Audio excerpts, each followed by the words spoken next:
Is it worth buying a hybrid vehicle compared to a normal petrol vehicle?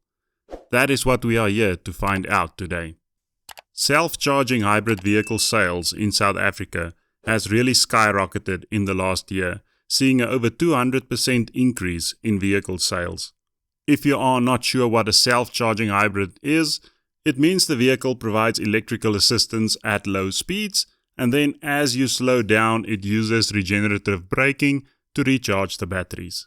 But are these vehicles really worth it? To answer this question, we will look at the top-selling vehicle in this segment, which is the Toyota Corolla Cross. The two models that we'll be comparing is the XS 1.8-liter CVT compared to the 1.8-liter HEV. How much are you really saving in buying the hybrid compared to the normal petrol engine in this Corolla Cross? In order to find out, we will need to do something that sends shivers down the spine of a lot of people, and that is called some mathematics. Don't worry, the calculation is rather simple. What we'll do is see, in terms of fuel consumption, how much are you saving when driving the hybrid compared to the normal petrol-powered car, and basically determine how far you need to drive to make up the price difference between the petrol and the hybrid version in fuel savings. For this calculation, we will use the claimed fuel consumption figures. I know these can be a little bit on the low side, but it should be the same across the petrol and the hybrid engines. For the petrol-powered Corolla Cross, the fuel consumption is indicated as 6.8 liters to the 100. This means that to travel 1,000 kilometers, you need 68 liters worth of fuel. And at today's fuel prices, this means that you will need 1,510 Rand roughly to travel that 1,000 kilometers. Comparing this to the hybrid, the claimed fuel consumption is 4.3 liters to the 100, so that's quite a lot lower. And that means that to travel the same 1,000 kilometers, you need 43 liters, and that equates to 955 Rand, more or less in terms of fuel cost, and that gives you a massive fuel saving for that 1,000 kilometers of just over 550 Rand. These fuel costs are calculated using the 95 octane petrol, because we don't want to be filling up with that cheap 93 stuff. Now, to complete the calculation, we need to take the difference in price between the hybrid and the non-hybrid variants. The hybrid variant comes in at 486,000 Rand, and the normal petrol-powered vehicle comes in at 443,000 Rand, and this means that there's a price difference between the two of 42,000 Rand. Now, if we take the vehicle price difference and we divide that by the fuel saving per 1,000 kilometers, that gives us a distance that you would need to drive to break even just from a fuel consumption perspective, and that is around 76,000 kilometers.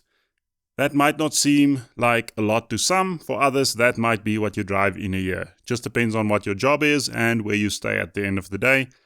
Something else to consider with these self-charging hybrids is that the electric power is more used at lower speeds. So typically they are more fuel efficient in urban environments compared to the open road, where petrol-powered engines are the other way around. In urban environments, they tend to be less fuel efficient compared to open road driving. So depending on whether you live in an urban area or in a rural area, that could make a big difference on these fuel consumption numbers. So there you have it. To basically break even from a distance traveled perspective, that's 76,000 kilometers, but the buck doesn't stop there. There's other things that you would need to consider. The depreciation on the hybrid, I guess that's going to be a little bit lower depending on how those batteries hold up, but I think we'll only be able to tell over time whether that's the case or not. Then other things to consider. In general, these hybrid vehicles have less maintenance. You might ask, why is that the case? Well, these vehicles make use of regenerative braking. What that means is as the vehicle needs to slow down, it turns a turbine that recharges some of the batteries. What this means is that you need to use your brakes less because the vehicle slows down by itself. So your brake pads last up to 3 times longer in these vehicles compared to normal petrol vehicles. There's also no alternator that you need to maintain or start the motor. So there's definitely some cost saving going into that, and also the belts that drive each one of those. With the hybrid model, you also get smoother acceleration. The power is more readily available at lower speeds. So it just makes for a much better driving experience. And then lastly, with the hybrid, you're sort of saving the planet. There's less CO2s that you're emitting.